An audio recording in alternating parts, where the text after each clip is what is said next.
What's up, Capoeira Nation? Welcome back to the Capoeira Experience Podcast. I'm your host, Instructor Kashishi.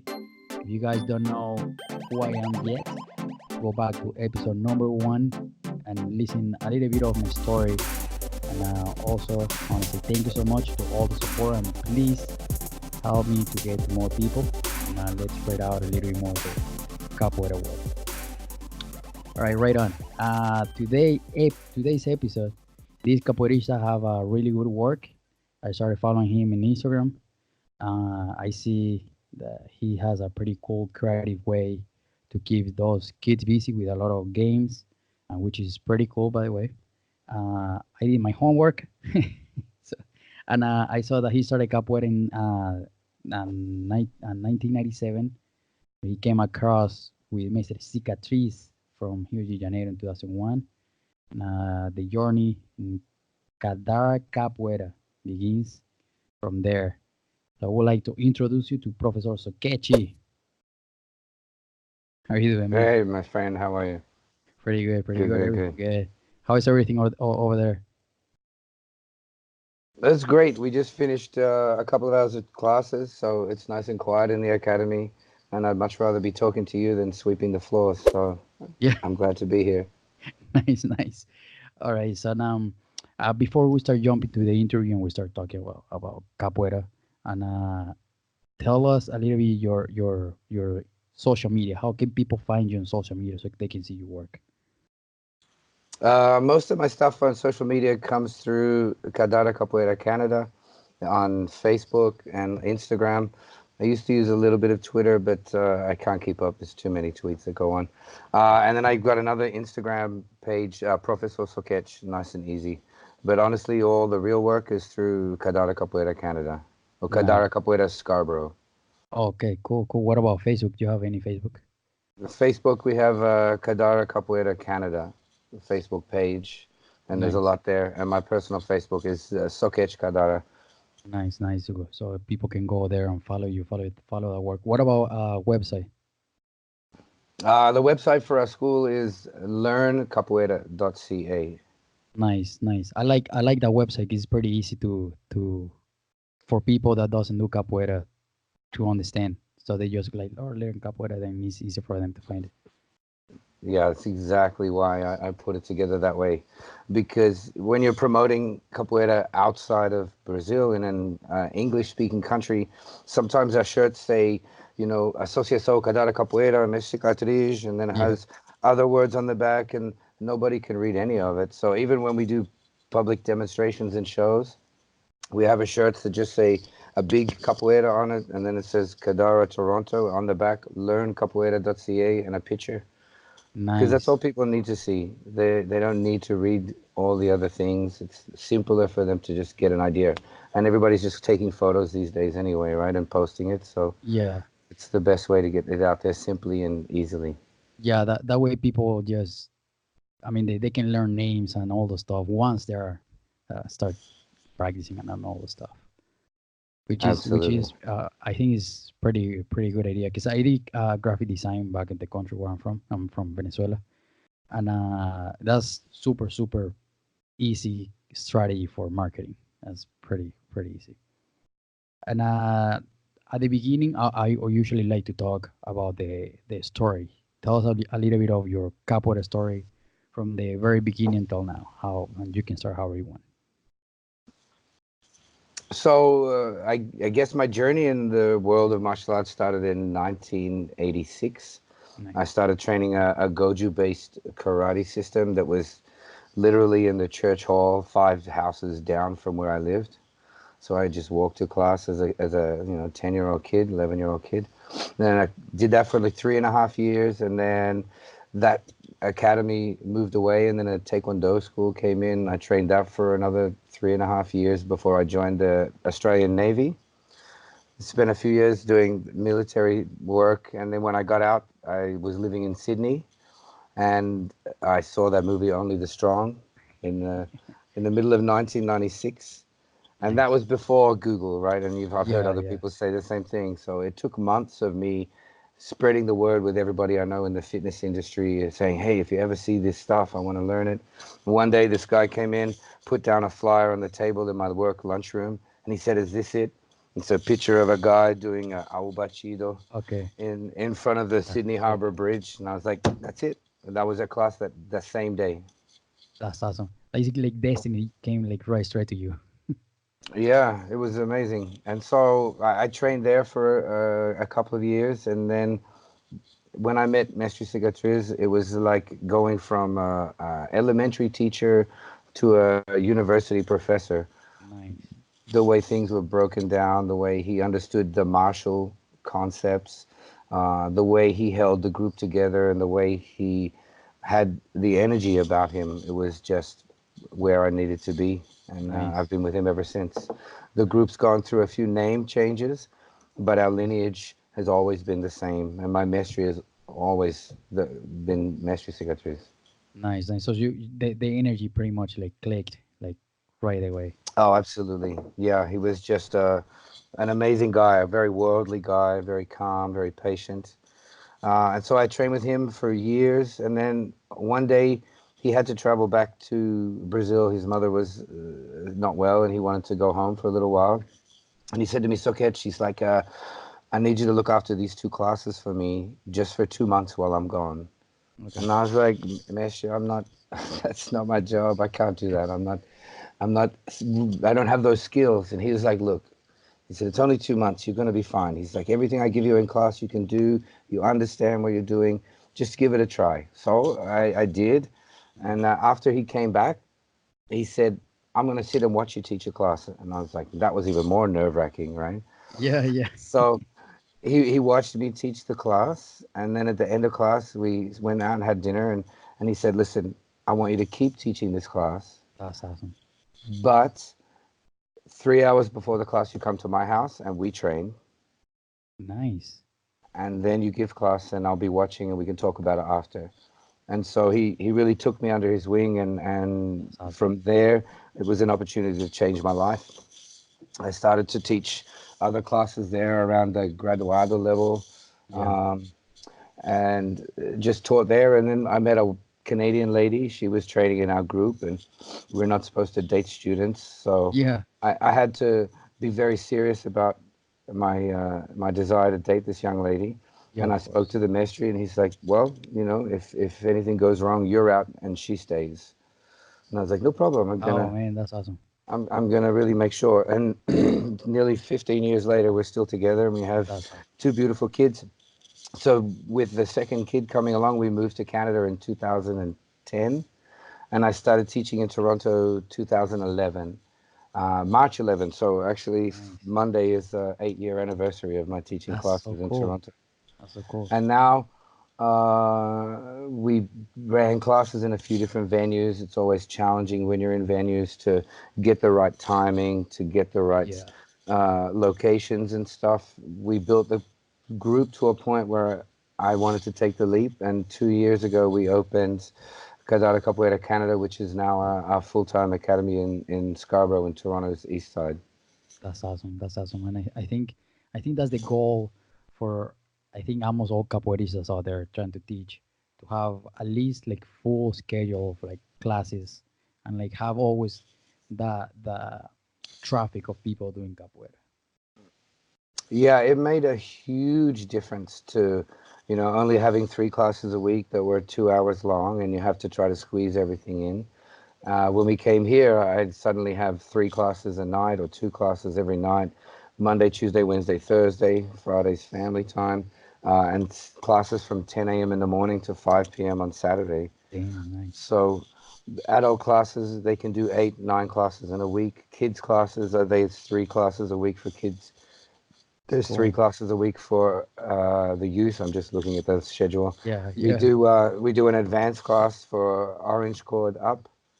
We do two specific Benguela classes That's because for me, I nice. think Benguela is a separate language, Yeah, and yeah. I find it really important to keep a division so the students can appreciate the nuances in the different styles. Yeah, exactly. Yeah. And the Benguela class, that our students have to do a year's worth of the Regional classes Nice. before they can enter into the Benguela. just as a way to make sure they understand that it's two different languages, Yeah, and I don't want them to mix the dialects until they have a good enough understanding of one, that's so really they cool. can That's start really the cool. other.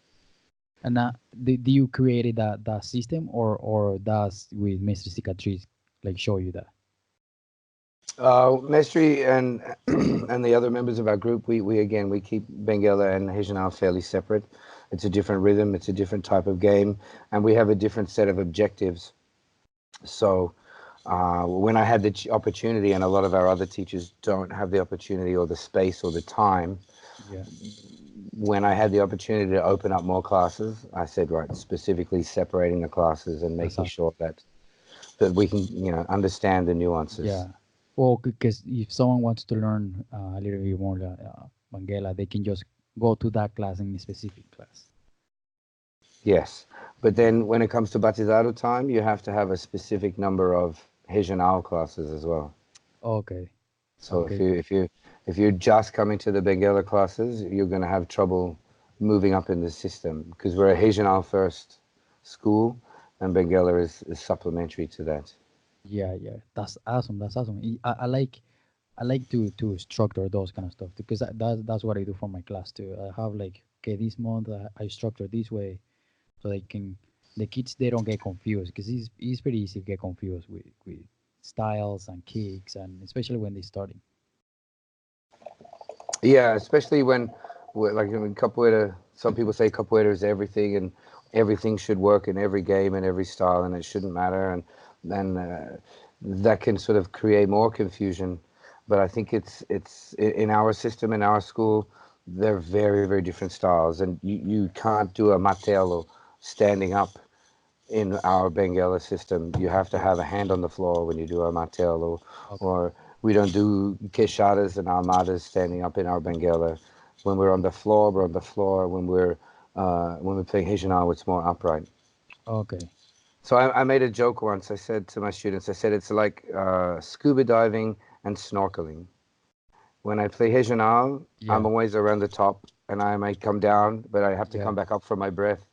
Oh, So this is cool. where the Okay. Regional, I said, but scuba diving, I want to spend a lot of time navigating around the bottom and seeing what's there. And then if I lose my bearings, back up to the top, have a look around, Yeah. do your balances, and then back down into the game. Oh, that's pretty cool. That's pretty cool.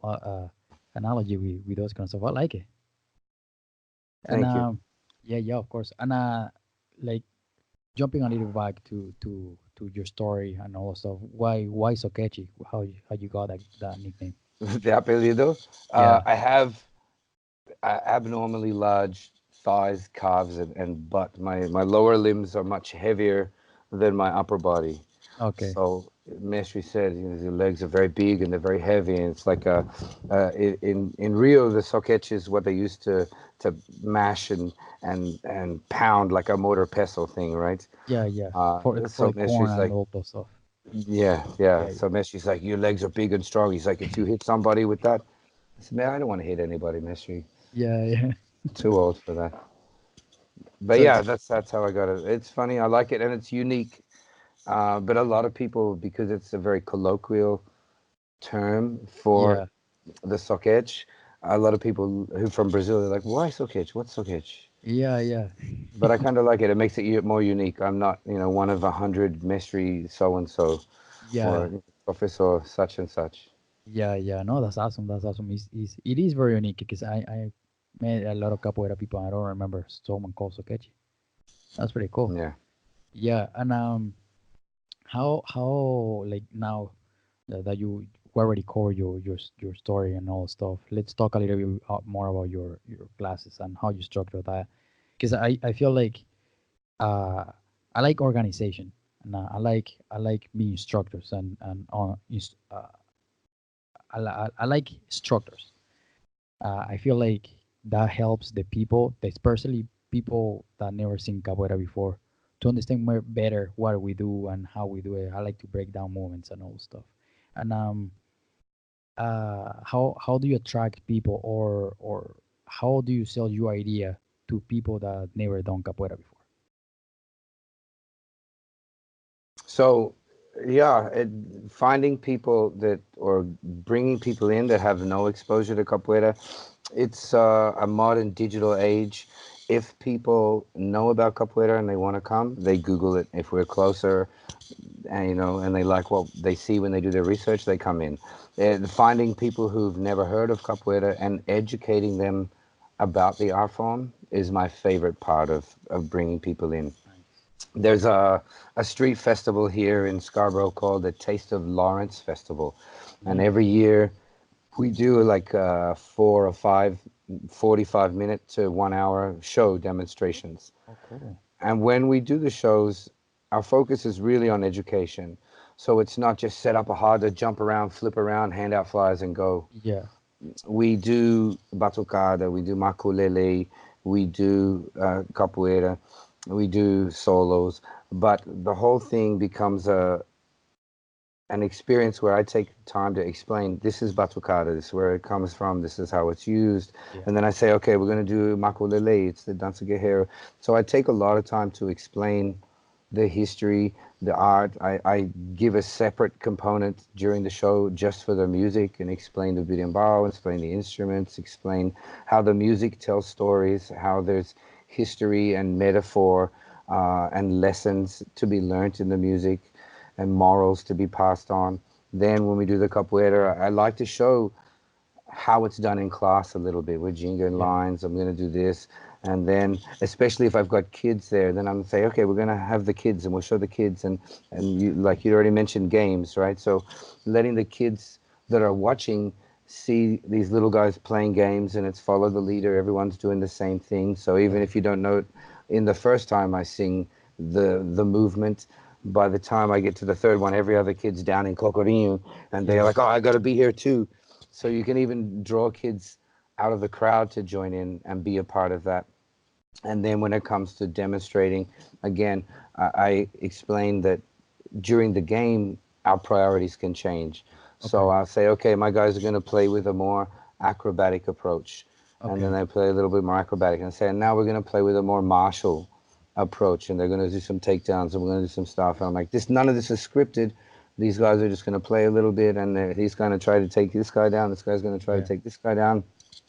So people can see that there are a variety of elements to the art form, and no one has always got the greater priority Okay. while we play. Sometimes it's the rhythm that dictates what style of game we're going to play. Sometimes it's the song, and sometimes it's the energy between players that will Yeah. dictate or change how a game is played.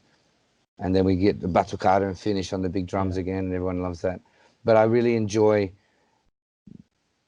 letting people see the culture and the history of the art form. It's not just dance fighting. We're not Yeah. just, And just kicking around and jumping on yeah. and flipping stuff. That's another thing that I see quite often. Demonstrative show capoeira and everyone's kick, kick, kick, and nobody has to esquiva and nobody's in Yeah. distance. Yeah. And you're doing your solo there and I'm doing my solo there. It's not I'm that all about, engagement in between people. yeah, I need to see and demonstrate an interaction because it Yeah. makes it easier than to argue the point when people go, oh, but you're not kicking each other. And I'm like, well, I'm trying to kick that guy, Yeah. Yeah. but he sees my kick and he gets out of the way, and then I've got to duck his kick. Yeah. And if Exactly. there's a conversation there in the game, you should be able to see that. Yeah. To kind of like read the body language so you know where the person's gonna go, so you can kind of like go ahead of the game and just becomes on a conversation. Absolutely. And it's all about conversation. Yeah, and yeah, cause it's same. Cause I believe that if you show like those, I mean, the flipping is good and kicking and all the stuff is good, but if you focus too much on that, I just feel like that from my point of view, like people are gonna get overwhelming and they're gonna see like, well, I can't do that, you know what I mean? And I'm Com not gonna be able certeza. to do that. Absolutely. And Yeah. they you gotta show the basic like from baby steps, and which I agree, Another Prof reason. is awesome. Yeah, another reason why when you do your shows and demos, you need to have people with 3 months, 6 months, a year, 2 years experience so you can see the varied levels of progression. It's Yeah. not just a bunch of instructors out there flipping and jumping. Again, with people seeing it and just going, "Oh, I can't do that. I can't do that. It's too Yeah. much." And Yeah. I know other career martial artists that have highly skilled, highly developed skills in karate or in Muay Thai or in something else, and they're just like, "Oh no, that looks too hard. I can't do that." Yeah. For Yeah. me, therein lies the challenge, right? Yeah. Yeah. But for other people, that it's not enough of a challenge, or it's too much challenge. Yeah, yeah, exactly. Because just imagine like someone, because I've seen people joining capoeira with 40 years old. I mean, they can get to a point that they can do macaco and backflips stuff, but it's not all usually the case. And people of that age are gonna be like, well, is the usually mindset be, well, I'm not able to do those kind of stuff. For sure, and that's again why when we show it, we need to show that it's achievable. Um, and then when they're in class, we need to celebrate all the little steps, and again, prioritize the communication, the culture, prioritize the flow in the game, and the questions and answers. It's not always about big flips, and you don't have to have a crazy flip game to be having a great time. If you're having fun, you're coming back. Yeah, If you yeah, leave with exactly. a smile on your face and you've had great conversations with people and had a few jokes, and that's what it's all about, especially when you're trying to keep people in classes, when you're trying to build a community, Yeah, because it goes beyond just having a bunch of people come in and they pay for class and they go home. We're not doing Zumba. yeah, yeah, exactly. I like that I one. We're want not doing so. That's true. I want to make sure that everybody has an opportunity to grow. Like I said, when I met Mestre Cicatriz, he gave me a number of opportunities, and I was in some darker places in my life when I met him, and he gave me the opportunity to change and to grow and to be more of the potential that he saw. Nice. And it was through the community, it was through his energy, it was through the sharing and the patience that he had Yeah, that allowed me to grow to where I am. And he's for guiding. me, if I'm not paying that forward, then I'm doing Capoeira an injustice, and I'm doing him an injustice. Yeah, yeah, So I remember hearing when Minjin was on your podcast, and he was saying, yep. you have to teach as part of your development. If you take so much from Capoeira, enough to get to Graduado Corda or Blue Corda, then it's time to start thinking about how can you Give it give back. that back. Yeah, Absolutely. Or pay it forward. yeah, yeah. Like, cause is like another podcast I've been talking about. Like capoeira is so much nice energy, such a like pure energy. Like it's just not enough to just like keep it to yourself. Like I like sharing those kind of stuff, and that's why I love it so much. Yeah. Yeah. Then how do you advertise your class besides We of do course doing presentations and all that? we do yeah, the promos and the demos are always great. And working into schools is a great opportunity if you get to do that. I do some Facebook marketing and a little bit of Instagram marketing, not as much as I could or should. Okay. I haven't done it for a while. We go through phases where every couple of months we would do an intro day Cool. where Okay. Saturday afternoon we promote for a couple of weeks or a month or so and get a whole bunch of people in, because most people don't want to be the only newbie in a class. Yeah. Yeah. Yeah. So if you can get 15, 20 people in and do an introduction to capoeira, again, use that as an education tool. This is where it comes from. Here's a basic movement that's a kick. Here's a basic movement that's an escape. We're all going to do a cartwheel, and we're going to do a negativa. So something for offensive, something for defensive, a floor movement of some kind, and an acrobatic movement of some kind. Find a way to flow with it, and bringing the community in. It's not just me in front of a bunch of new people. I've Yeah. got sometimes as many students there to help out and to do live music and to grab these new people one on one and say, all right, let's do this. Watch your elbow here and make sure you skill. And then they get to experience the ashe, right? The energy of a group, and how it feels to be part of something bigger than Yeah, yourself. yeah, It's yeah, not, again, it's not Zumba. I'm not going in to do my class, shake my booty for half an hour, and then yeah, leave. yeah, yeah. Because they start learning that process of giving a little bit back and try to like help others to like come up to even to their level or like even higher. And that leads me to the next question. Like you mentioned that it's very important to get into schools. How do you structure those kind of stuff to get into schools? Because right now I'm working on a project for to try to find the way how to get into like middle school or high school stuff. How do you structure those? Do you have a paper or how do you start from the beginning? A lot of the school stuff that I've managed to get are one-offs, and usually come through some kind of connection or an email that comes to me. But I have some connections through the Toronto School Board that have explained to me that most school boards have like uh, a preferred clients list or a preferred performers list that they would get to come in and do things at their school because it's easier for the school board to authorize the checks and stuff like that.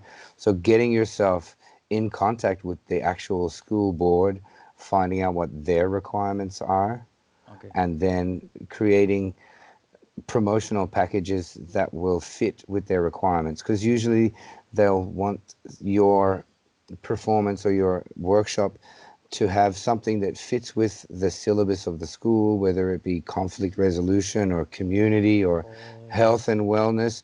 So you've got to, or I shouldn't say you've got to, it's something to consider, is how you're going to sell the elements of capoeira, and how you would want to consider the way you would present. So you might have 4 or 5 different set packages that you could yeah. send out and say, this is for this. Here's one for Black History Month. Here's one for when you have your wellness month this other time of year. Here's one for Women's Month. So you can shift. You've been teaching for a while, right? So Yes. you kind of know how to shift your focus in a direction that's going to be helpful for the students and what Okay. they're looking for.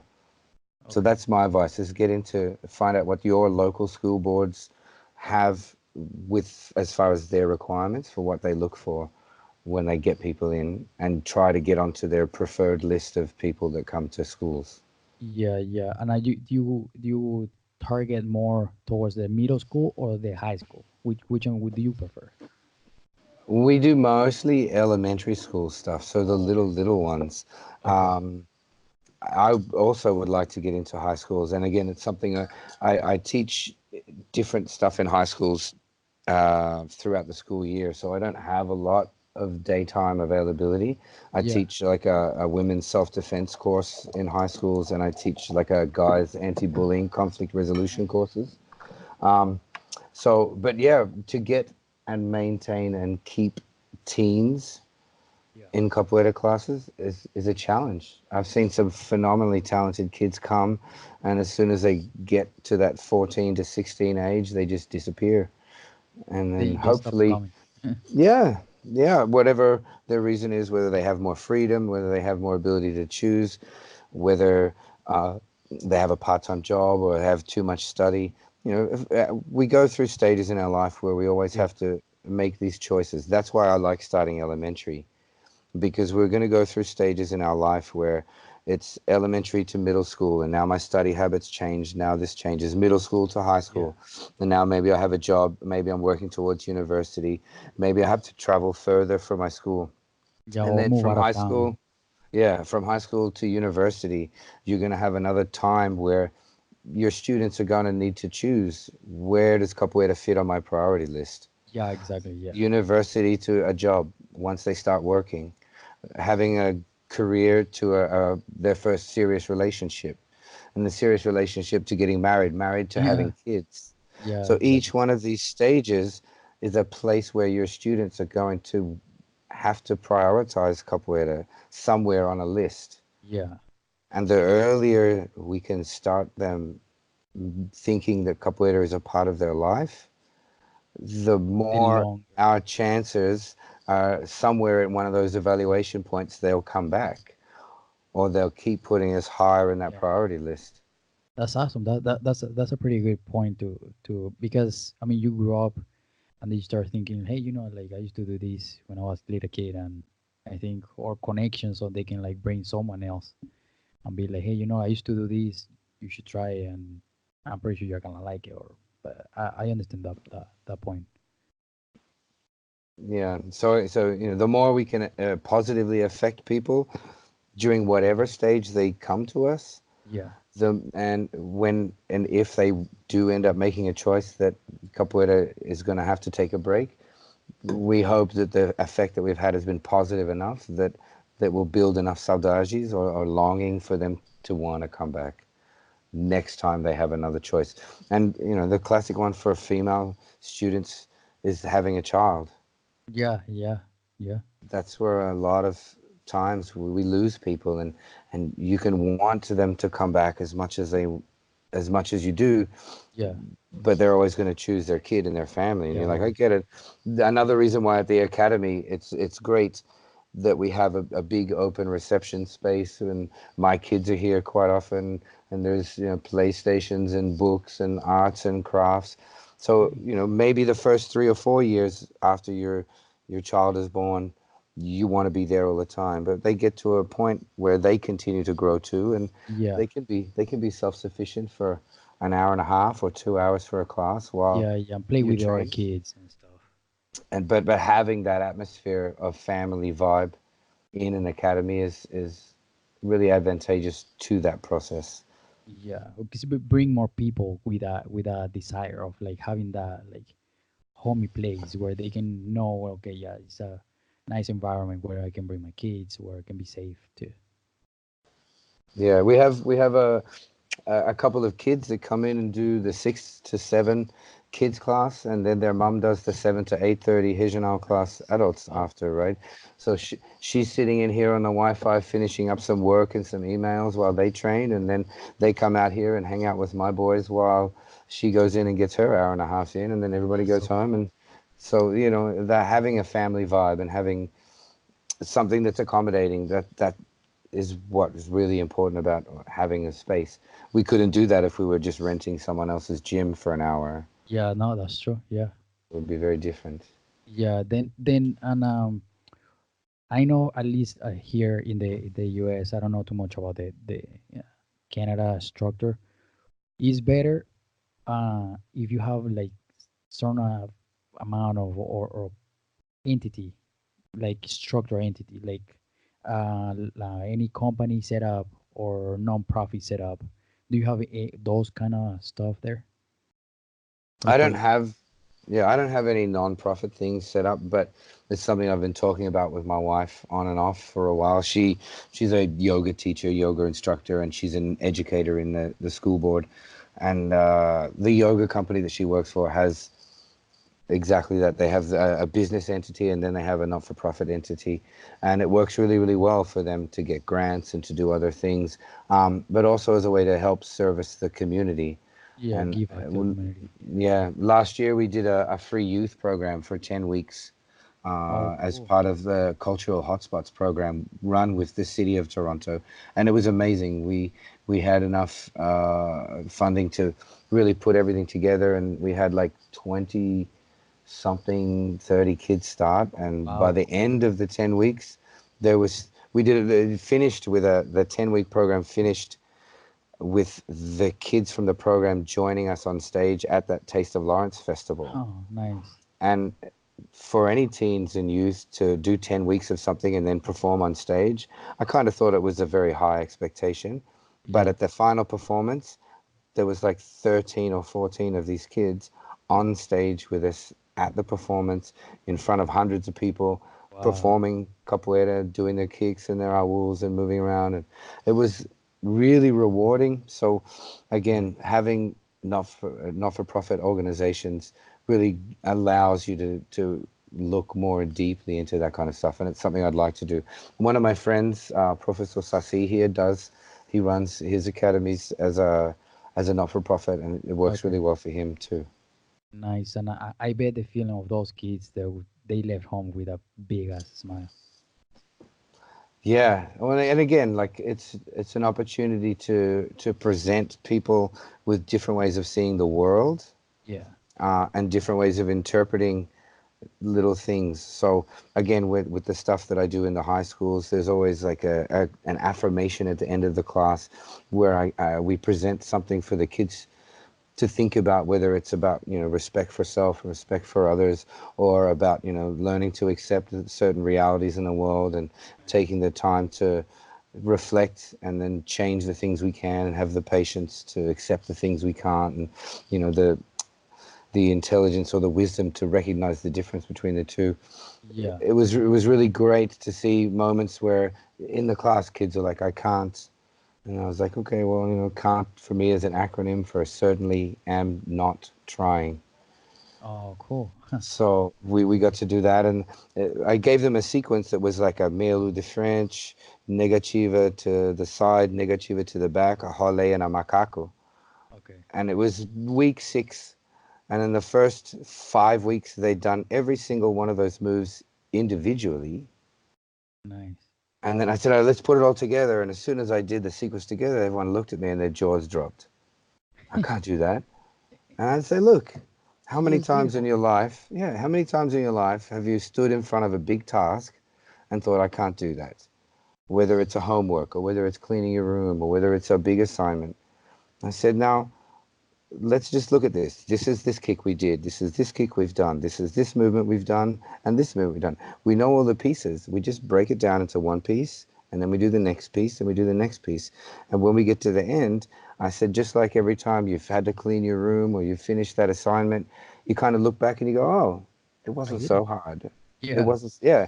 It was much worse in my head than it was in reality. I just got to get forward and do one little step at a time. I Yeah. don't have to always look at it as a whole. And then when I get to the end, I can look back and feel that sense of, oh, I did that. Yeah. That's awesome. That's awesome. Because, for example, like, almost all the kids that have in my class, they never done handstand before. And last two classes, one of my kids, he hold handstand probably for like, I don't know, probably 10 seconds.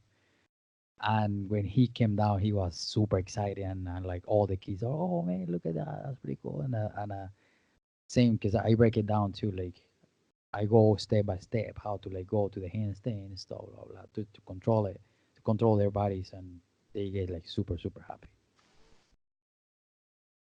And since and what kind of structure do you run your school with? I, I'm I have a lot of philosophies on movement.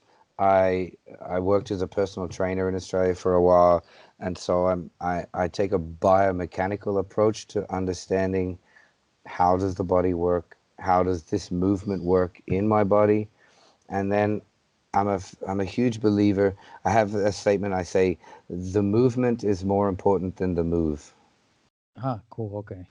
because we can drill a movement, Yeah. whether it's like a finta movement or whether it's some other movement, and the way the shoulders rotate, the hips, the ribs, the toes, the sequence of events, whether it's coiling down or coiling up through the body, it's a movement that you can feel.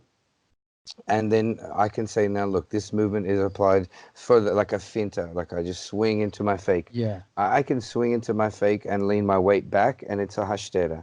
I can Yeah. swing into my fake and lean my weight forward and turn and rotate, and it's a vingativa. I can swing my body this way and leave my back foot, and now I'm into a tizora.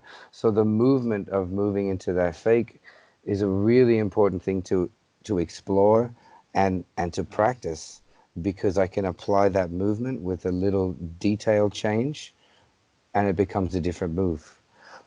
Beyond that, I have a bunch of what I call bread and butter drills, or rice and beans, Okay. because for me a big thing in capoeira is playing with proximity, being Yeah. able to kick and skiver and kick and skiver. So there's a lot of sequences you can do that is just, there's no beginning, there's no end, and there's no winner and there's no loser. Okay. We just I kick twice, you skiver twice, you kick twice, I skiver twice, and we can just do it repetitively over and over again and get faster and closer and Yeah. closer and faster. So we're building skivers and kicks and movements, and we can add and lengthen the sequence and fill gaps. But I can take this one bread and butter sequence and explain 7 different reasons why there's points and moments in that bread and butter drill that I Yeah. can apply to another, 10 different things. So that just the movement again of the bread and butter drill is going to be applicable for a whole bunch of different moves. Nice, nice. Yeah, yeah. Because I do the same too with my kids. Like for example, when I explain them the jingle, like, hey, like if you curve your back, that's gonna hurt your back. So you gotta keep straight. So you gotta lean a little bit forward. So you keep straight line in the back. So that way you don't put too much weight on your lower back. That's the way you see people. And then I explain them the steps of how don't hurt themselves with bad form or bad movements. Yeah, and kids are a whole other story, right? Because their attention spans are so short. Yeah, So, yeah, this is really. again why I like playing games, because you can squeeze extra details into part of a game, and you'll always find they'll get to a point in the game where some kids are starting to just fade off, and you're like, okay, drink Yeah. break, and everyone goes away, and you Yeah, come back with a new game and a new strategy and a new way of keeping them moving. yeah, Because yeah, when like I teach 5-year-olds and 6-year-olds, and when they're that young, if I try to say you need to jingle and bend your back leg like this at 45 degrees because you have to have your stomach pulled in, and this is the optimal, balanced position, they're gonna be like, what? yeah, So yeah, getting them to just make habits again with yeah, movements is a great way to bring that in. yeah. I know that's awesome. Now that you mentioned like the games, those interactive games. Well, where do you find them? Do you create them yourself, or you just like find them somewhere? Um, some of the games are inspired by other teachers or other moments I had. One of the most important little kid games that I play, that's like my first go-to, I learned from uh, a mestre in Belo Horizonte when I was there in 2010, Mestre Binha and Contra Mestre Guerreira, and they teach a lot of kids classes, and they just had this one little simple game with the pandera they play, and it's call and response, and the kids do these little movements and everybody follows everybody else, and it's a catchy little song that they sing, and I was just like, that's gold, I'm going to Yeah, take that. And then at the same workshop, at the same event, there was another mestre who taught a lot of stuff with ropes, and it was interesting and funny to me because the workshop was mestre Hulk. oh, okay, And okay. I was like, oh, this big, real tough, legendary guy. I can't wait to do Yeah, his workshop. And we did an hour and a half of kids' class stuff. huh, that's crazy. And he was like, community, we got to make sure that, we're teaching the kids and making them grow. And he did a lot of stuff with the rope across the room.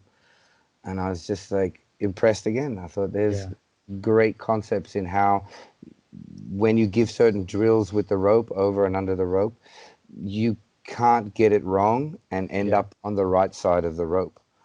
So having a visual and a physical barrier, I yeah, find helps to get the kids into and out of certain positions and movements, and makes them get high enough for some things and low enough for other yeah, things. And again, as long as they're following each other down the room and you can keep singing and keep doing stuff. Um, and of course, some of these games I've altered and developed my own versions of, but I have to definitely pay credit where credit is due. yeah. Um, but yeah, like I've been teaching kids classes for probably 10 years. And so Nice. you just That's pretty you good. get you get things that work well, and then you get things that don't, and you have to Yeah, drop them, or you have to yeah. reassess them and reinvent them. Um, Just try and keep trying until you find what fits. At least like with a group. absolutely. Absolutely. And there is some shift in the way that classes and stuff had to be run in Australia to how it's done culturally here, and things to deal with that change. But kids are always the same, and Yeah. they're going to be fickle. They're going to have short attention spans, and they just want to play. And sometimes, they get a little too rowdy. And we have to remember that we're not a karate. We're not another Yeah. art Yeah. form where every kid has to stand in line in their, horse stance, ready to throw punches and scream, and everyone needs to be Everyone's perfectly silence disciplined. and yeah. Yeah. Yeah. Capoeira is an expression of freedom, and it's an Yeah. expression of creativity. So we have to allow for some of that craziness. And the, I used to teach in a karate school and an MMA school, and the guy who ran the school was like, "I can't believe you let those kids do that. How do you let them?" And I'm like, "Man, the kids Seriously. that had loved my class, Yeah. they hated your class. Like some kids, some kids are fine with structure. One of my sons, he got mad at me today in the class because he thought what I was doing didn't match his vision of the structure, and he's like, "We need the structure, we need the structure." So like put him in a karate class, and he's gonna love it.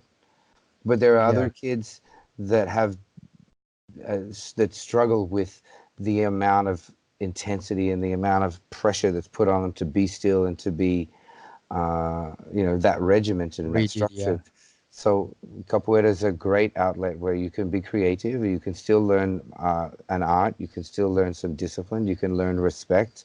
You can learn culture. You can have a great time. You can learn music. You can learn Yeah. some acrobatics. I've never come across an art form like capoeira, and that's why I fell in love with it. Yeah. Yeah. Yeah. The same. The same. Cause when I was little kid, same. I love martial arts and I like kicks and stuff and I always saw on TV like those like taekwondo's like competitions. I always told my mom like, man, it looks pretty cool. Until I saw capoeira for the first time and I was like, man, I think this is mine. Yeah, it's Yeah. amazing. Where were you when you first saw it? What year? Where were you? Back in Venezuela. I was you say age or Just tell me about the first time you saw it. oh well the so I was in high school with my friends and I saw my brother's friend no not my friend's brother they were started like kicking and doing ahmada and macaco and they were talking between them like hey like let's do this ahmada au mortal. Then I was like, man, what the heck is these people talking about? Like ahmada and then I tell my friend like, dude, what are you brothers talking about? Like he's just talking about like these kind of like weird names. And he was like, no, it's just capoeira. What is that, man? Then he started talking, no, it's capoeira, it's these martial arts that he practiced in this university stuff. And I was like, I think I let show me where's that and show me the class and so I can go and see it because it looks pretty cool. Then he showed me the class. He told me where to go and all that stuff. Then I saw his brother in class, and I was like, man, I this have to be the class because the guy is here. Then I saw him with a beating bow, and the hall that like they were practicing music, and everyone was dressing white stuff, and I was like, man, this is kind of weird, like this guy with kind of sort of stick in the hand. And I was 15 years old by then. And then I approached him and I was like, hey, like I just want to see how is the class and all stuff. And that's 2001. And then he told me, well, you just go there, try talk to the instructor, and he's gonna tell you everything how everything works. Then I talked to him and they start teaching me like all the jinga and all the stuff. And since then he was like, I was, I think we were probably like 15 people, 15, 20 people that started that day, and I'm the only one. They still does capoeira now. Yes. Yeah, I think it's important for us to remember how we first saw it and when we first Yeah, saw it, when we bring people in and when we're out doing demonstrations to, again, it takes time to understand what yeah, they're seeing. And that's another thing that when you look back and you say, oh, there was 20 people in that class that day, yeah, and you look around and you're like, where did they all go? yeah, And some of those connections are deep and you might still see those people in other places. But yeah, I have a screensaver on my computer And so I walk away and I come back and I sit down. I'm looking at photos from 15 years ago on my screensaver. And I'm like, what happened to that guy? What I know. happened to this person? Yeah, Oh my yeah, yeah. goodness. Yeah, but usually all of them happen what we were you were saying at the beginning, that they grew up and then go to college and they start like switching the priorities on class. They get married, they have kids, and is all those life shifting, and I guess they forget, or probably they don't have the same priorities that we do at some point with capoeira. Yeah. And Priorities and opportunities, I guess, an right? opportunity, that's true. Yeah, opportunity is a big one. And now to like getting pretty close to the end, do you have any bachillerato going coming, with dates and all the stuff for this year? Our batches out of this year is going to be July 20. So I Nice. just put my like Facebook event out, like save the date. I'm still working on some guests and stuff, but it'll be a great year. It's the first. I have two students that started training with me back in 2011 when I started here, Yeah. and they're getting their graduado quarters Nice. this Oh year. wow. So I have two graduados and a graduado. They came to me from other teachers from other groups here in Toronto. But this year, these two people, one guy, one girl, they're both going to be getting their first blue cord. That's Nice. straight from the school here, not about from me, but straight from the school here. So we're really excited to have that, and miss Yeah. you coming down again. Failing that, there's not much else except for everyone else's events that I look forward to going to. Yeah, yeah. Congrats on that, man, because it takes a lot of work to build those kind of like graduados and years and practice, and like, come on, man, you gotta go to class. Why you don't come into class? Yeah, it takes a lot. These two, they've been really consistent though for like Nice. 2 or 3 times a week for the whole 8 years. A little bit before Wow. I officially started in March 11, but we had a few other classes and things between December and January. Nice. So yeah, we're super excited. And then I've got another Brazil trip coming up with my family in August, so we'll be away for that. That's really cool. When in August? Uh, so our group has every 3 years we have a big event, a big Mundial and International in Okay. Rio de Janeiro and in Belo Horizonte. And my wife, because she works as a teacher, she's working through the school year and always misses out on the Oh, Mundial. yeah. And so my kids both trained and they wanted to come. So August is summertime. So after Yeah. Batizado, we'll run things for another week or two, and then my students will take over the classes for a couple of weeks while my wife, my That's family, cool. we go, and we're going to try and take some other families, so some kids from here and their parents. We're trying to make it a family trip, and hopefully So that's cool. something we can continue to do every couple of years because the Mundial is every 3 years. Yeah. So if we could build a kids version of a Mundial that we could do at a different time of the year because North American kids have the summer off, so that's more Yeah. optimal than doing the event in November. Then that would be amazing too if we could get that running smoothly. That's really cool. That's really cool. And what is it the date for your bachillerato again? It's July 18 to July 20 this year. Nice, nice. And once I edit all these, I'll pull the link there for people to go visit, and hopefully the people from all around, or if there are people listening to this, they can at least go visit you and support you there. You do your work. And That would be what up? amazing. Yeah, yeah. And what about what kind of advice would you give to capoeira instructors? Are there that any capoeira person that is teaching right now that is listening to this? What kind of advice would you give to them? Advice to teachers. That's a challenging one. I, a wise man once said to me, nobody cares how much you know until they know how much you care. Nice, nice. So you need to create, or I believe you need to create an environment where it's open and it's welcoming and it's fun and it's friendly. You want to make the classes challenging, but you want to make them achievable. Yeah, It's hard to fill all of those boxes. So the first other piece of advice I will always give is be consistent. Yeah. If you're turning up late, if you're not running classes consistently, and you're here and you're there, or if you travel a lot, it's going to be much harder for you to build that student base, to make them feel like they're a part of something, and to make them feel like they have real direction behind them or in Yeah. front of them.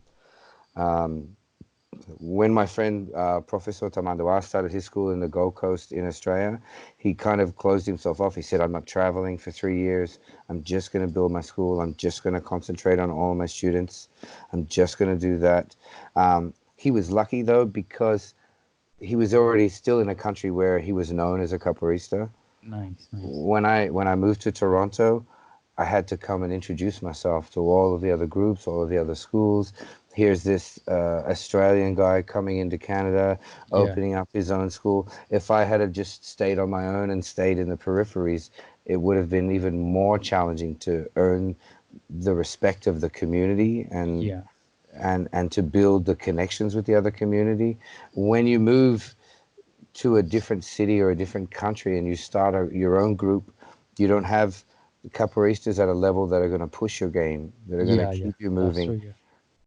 But if building a community is your priority, build it. Yeah. It's going to be a sacrifice for a couple of years until you get some students that can move around. That's why being a part of the greater community is really important, because that's where I got my games in. That's where I got my big workshops, and I continued to grow as a capoeirista even when I moved here and I wasn't training under my own mastery, because I became part of a greater community. And for the Nice. most part, the Toronto capoeira community is amazing and hardworking. There's some great maestries and some great professors and some great instructors. So that's my chance to get out there, and or was my chance in the early days, to make sure I'm still pushing myself forward, at Yeah. the same time pushing my students forward. So, finding that balance between what you do for yourself, what you do for your group, and what you do for capoeira in general. Yeah. Um, that's a really important thing, and that a great maestri once told me that. He said there are your three things: you do capoeira for yourself, there's things you do for your group, and there's things you do for the community or for capoeira as a whole. So Nice. making sure that you're covering all your boxes, and there's no recipe, there's no one correct way Okay. to Sure. be Yeah. successful, right? And that's, capoeira in general. There's no one correct way to play capoeira. Yeah. Yeah. And Exactly.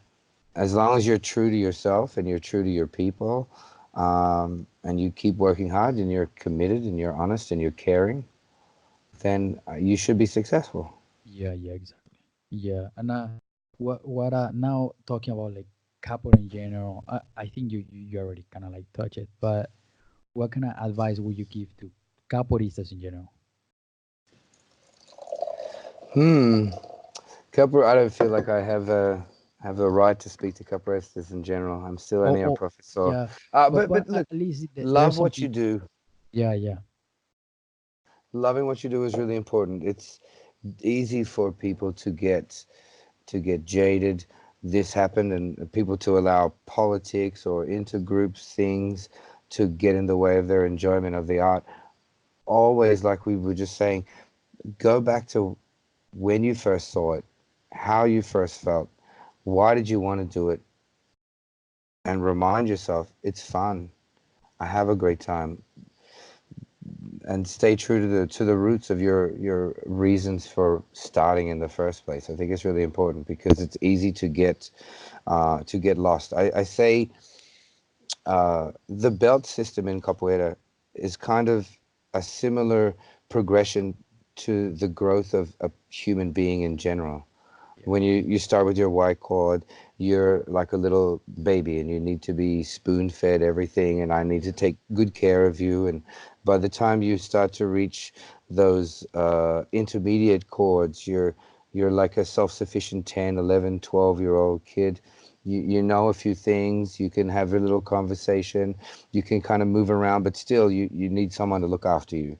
You need yeah, someone to exactly. give you direction and give you advice.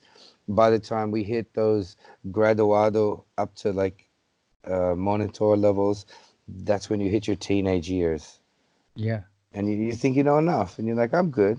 And you get out there and you push yourself around, and sometimes you kind of get yourself into a hole, and someone else has to dig you out, or Yeah, your parents, your teachers and your parents bring you back in, and they're like, hey, let's talk about what's going on here. yeah, yeah, And then by the time you reach instructor, you're like a parent, and you're starting to raise your own kids. yeah, And by the time you hit a mastery, then you're like a grandparent, and you're watching your kids raise kids, right? And then you yeah. got your own instructors that are looking at you, and they're like, "Oh, this guy in my class, mastery, he's like this," and you sitting I back going, remember. "Do you remember when you were like that?" And so, enjoy the process, but the having the chord system being a mirror for how we progress in life, Yeah, it's another challenge when you think that some people start really young and some people start really late.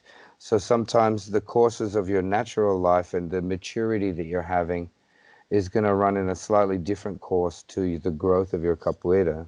yeah, And so sometimes you have people with really high chords and really low life experience or low levels of wisdom. yeah, yeah. They're not mature enough to certain point. Yeah. So it's important to maintain these standards and perceive how much worldliness you need to have to hold certain chords, I Nice. think is important as well. Yeah, yeah. And to wrap it up and to finish, what are your contact information? How people can reach out to you? So if anybody wanted to find learncapoeira.ca, they can go straight to the website. The contact page has info at learncapoeira.ca. That's goes straight to me. Soquete at learncapoeira.ca. Again, the Instagram, Professor Soquete or Kadara Capoeira Scarborough. We have the Facebook, which is Kadara Capoeira Canada. Nice. And you could probably just Google Soquete and come up with stuff. That's a good thing about having a unique enough name. But you're Yeah. also going to end up looking at a lot of pictures of light sockets. Oh, well, that was pretty cool. That thank you so much for all the information. Thank you so much for sharing all the information, how you structure everything, how you work for capoeira, and I really appreciate like you sharing all these kind of stuff. Well, thank you for the opportunity. That's why I wanted to reach out and talk to you because what you're doing is fabulous. There Thank you. needs to be more work for most people who don't speak fluently in Portuguese yet to be able to hear some of these conversations and see other people's perspectives. And then sometimes that helps them to appreciate their professors, their instructors, their mestries Yeah, more, because then they're like, oh, it's not just my own mestri who keeps telling me same things. yeah. So yeah, it's a wonderful educational tool and Thank you. conversational tool. So I really respect what you're doing, Thank and you. again, thank you for the opportunity. Thank you. Thank you. Yeah, yeah. The because the day I started thinking about this podcast, uh, technology is growing, and I think we have to use technology in our advantage. Start like helping each other, and like I always said in the podcast, capoeira was created to help each other and to like educate each other and to like start pushing each other to greater. Absolutely, capoeira mata right? Yeah, One of the interpretations I always give for that song is like, yeah, it kills one. But are we talking about the deadly nature of capoeira, or are we talking about the community nature of capoeira? How it removes singularity and brings people together. yeah. That's for sure. Like, and I love the capoeira community, and I think capoeira community right now is pretty is getting together. But I feel like still like some stuff that we have to we keep work on those kind of stuff to bring it even more together. Yes, and it's always going to be a work in progress, but Yes, of course. more reason to keep working. Yes, of course. And thank you so much, man. I really appreciate it. And hopefully I talk to you soon. And hopefully we get some people to get to your bachizada. Awesome. Thank you very much for your time. Hey, what's up? I hope you really like this video, and I hope you enjoy this interview because I did. and I enjoy all these interviews. And please turn the notifications, the bell notification on, and also please subscribe. Also comment down below what do you think about this interview and every interview you have seen so far. Please comment and also join the Capoeira podcast. I am looking for people to interview. Comment down below in the comments who would you like to listen in the podcast. What kind of experience do you want to listen? Let me know, because I want to know your experience as well. And also please share with your friends, share with your Capoeira community, and let them know that here is a podcast for everybody in the Capoeira community to listen, even if they don't do Capoeira, for them to understand why you do Capoeira. Join me, share with your friends, comment down below, turn notification on, and subscribe. Peace.